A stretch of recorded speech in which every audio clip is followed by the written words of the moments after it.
guys was nuts, man. We were just out there. We were young people making big money, and the world was at our feet. I got stopped one time with Tommy Wildfire Rich. We had a pot of smoke, a bag of weed up on the counter. Each one of us had a 6-pack of beer. We was all stoned and drunk. The cop pulled us over, swung the door open. A big thing of smoke hit the policeman in the face coming from Columbus, Georgia back to Atlanta.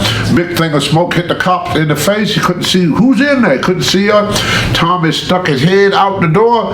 Tommy Wildfire Rich. Oh man, my kids wouldn't believe that I know you guys. Who else you got in there? Tony Atlas, Bob Armstrong. Wow, y'all got an autographed picture?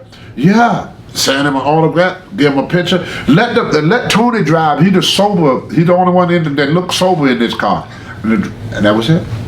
Wow. And do that today. Yeah, they're not as forgiving. How common was cocaine in a... Well, we didn't have to go and get it. It was in the dressing room. There was always some wrestler, undercard guy, that would bring the drugs into the dressing room. Fuji was known and Don Morocco for pot. If you want to smoke marijuana, them the guys from marijuana.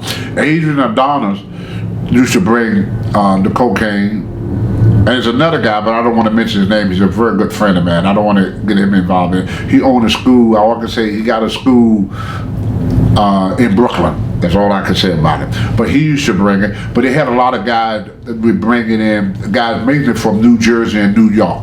And they would bring it into the dressing room. We never had to go out on the corner and look for it. It was always, you get to the dressing room, everything was there. You know, steroids. We did TV in Allentown, Pennsylvania every 3 weeks. They had a doctor there that would give you any steroid you want. I mean, he carried it. You didn't open strip nothing. He had a big bag. Anybody want this? Just like this. Just like this. Yeah. I think that doctor got in trouble back with Hogan and them.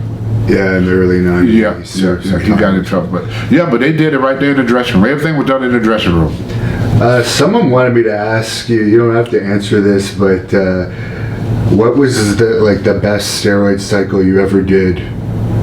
Because you know, I never did nothing but Dianaballs. Dianaballs, okay. That's all I did. I didn't like injectables. I always took the pills because I started with, I took what they call Dianaballs, and I would take the first week I take 1 a day, the second week I take 2 a day, the third week 3 a day, and then the fourth week I take 4 a day. And I take 4 a day for 2 weeks. And then I stopped. And that was the key. That was key. But I only took steroid once, 1 month, every 6 months. Because the reason is, if you take it for 1 month, it take a month for it to be in your system. So even though you took it for 1 month, in reality, you're on for 2 months because it take a month for it to clear your system. So even after you stop taking them, 2 weeks later, it's still in your system, so you staying on the juice. So then if you're on for 2 months, you have to lay off for 6 months. Otherwise, you're going to cause damage to your kidneys. Because it's very toxic. You can cause damage to your joints and your kidneys. So you're going to take it once every 6 months. So all we had, after I came off, all we had really a 5-month layoff. But the first month of the 5 months was not really a layoff because they were still in my system. But I only took Dianaballs. Okay.